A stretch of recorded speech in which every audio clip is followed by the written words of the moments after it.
साथियों, आज बिहार बाढ़ और कोरोना से बहुत बुरी तरह प्रभावित है। नीतीश कुमार जी के नेतृत्व में बिहार सरकार बेहतरीन काम कर रही है। कोरोना के बचाव के लिए, आम लोगों के जीवन को सुरक्षित करने के लिए सारे इंतजाम किए जा रहे हैं।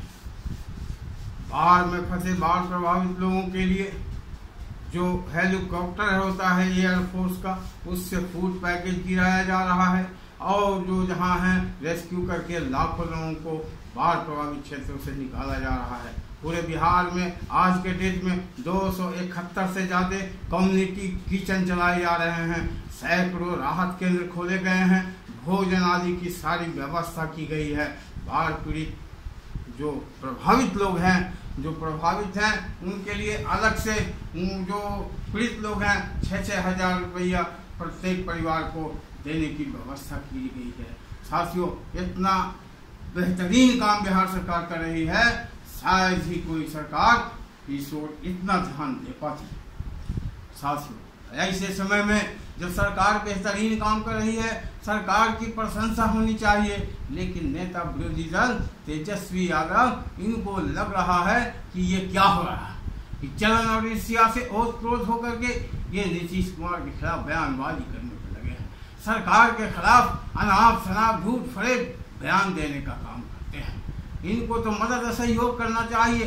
दरभंगा गए, मधुबनी गए, ये अपने जमीन को देखने के लिए गए, जमीन का बाउंड्री कैसे हो इसको देखने के लिए गए, और वहां जाकर बाढ़ पीड़ितों के बीच 2-4 लोगों को पूरी और सब्जी बांटा और 2-4-10 लोगों को 2-2 हजार रुपये देकर सस्ती लोकप्रियता हासिल करने के लिए मीडिया में देने का काम किया। और ऐसे लोग न जनता के हित में कभी सोच सकते हैं, न जनता की भलाई कर सकते हैं। जब आपने गरीबों को भोजन दिया तो मीडिया और फेसबुक पर चलाने की क्या आवश्यकता थी? आपने गरीबों को, बाढ़ पीड़ित से प्रभावित गरीब लोगों को के सम्मान के साथ खिलवाड़ किया, उनके सम्मान को सरेआम लोगों के बीच दिखाया। वास्तविकता यह है कि इनके जो लोग थे, ये जो दौरा में गए दरभंगा, इनके एक लोग थे अल्पसंख्यक समाज के, उनकी मृत्यु हो गई करंट लगने से। देखने तक नहीं गया वहाँ और न उसकी व्यवस्था कोई की गई, जबकि वह इनका वर्कर था, इनका कार्यकर्ता था। साथियों, ऐसे लोग सस्ती लोकप्रियता के लिए इस तरह का नाटक किया करते हैं। हमारे नेता आदरणीय कपिल देव बाबू हुआ करते थे, जो प्रदेश लोकदल के अध्यक्ष थे कर्पूरी जी के जमाने में। वो हमेशा अपने भाषणों में कहते थे कि एक लड़का सड़क पर पेशाब कर रहा था। मैं जब वहाँ देखा तो मैंने कहा कि चलो इसके पिताजी को बताने का या शिकायत करने का काम करूँगा।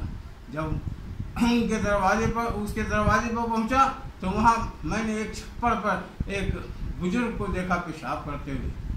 मैंने पूछा ये कौन है? बोला कि वो लड़का जो पेशाब कर रहा था सड़क पर, उसी का पिता है। तो मुझे आश्चर्य लगा कि जिसका बाप ही छप्पर पर पेशाब करता हो, बेटा निश्चित रूप से सड़क पर करेगा। और मैंने शिकायत नहीं किया, जा करके शिकायत का कोई फर्क ही नहीं पड़ेगा।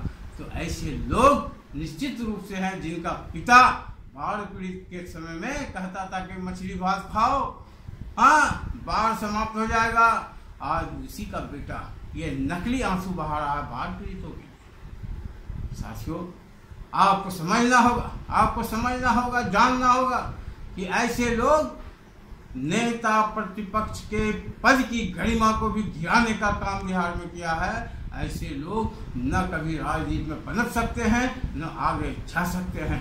कभी भी कोई सकारात्मक सहयोग जनहित के सवाल पर इन्होंने न दिखाया है और न किया है। जब आपदा विपदा आया ये भाग जाते हैं। जब लोगों ने कहना शुरू किया तब आकर के ये नकली आंसू बहाने का काम करते हैं। अरे करना है तो करो, जनहित में काम करो, यही रह जाएगा। नहीं तो आने वाले समय में जनता तुम्हें नेता विपक्ष रहने लायक भी नहीं छोड़ेगा और सुपड़ा तो पूरा साफ हो ही जाएगा। और पिता की गलती का जो माफी भी ये मांगे फिर रहे हैं, तो इस गलती की माफी कहाँ मांगोगे? पिता ने जो गलती किया है उसकी माफी तो मांग रहे हो, लेकिन तुम जो आचरण तुम्हारा गलत हो रहा है, तुम्हारा जो कोरोना विरोधी, कोरोना से वायरस के प्रभाव को रोकने में सरकार का विरोध करना, बाढ़ प्रभावित क्षेत्रों में जाकर नाटक करना, ये सब दिखावा, ये मात्र दिखावा करके काम नहीं चलेगा।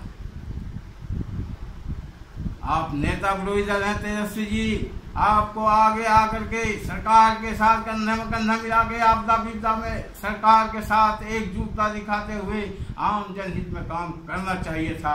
ऐसा आप नहीं किए, आप चुप रहे, आपने अपनी ओछी राजनीति का परिचय दिया। इसलिए आने वाले समय में जनता आपको कभी माफ नहीं करेगी और आप नेता विपक्ष की कुर्सी को भी गंवा दीजिएगा और आपकी पार्टी का सुपड़ा पूरी तरह साफ होगा।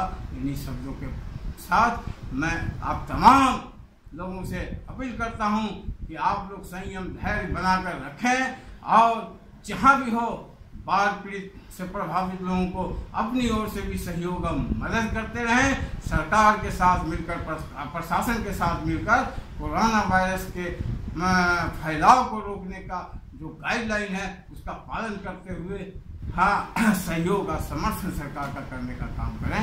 इन्हीं शब्दों के साथ बहुत बहुत धन्यवाद।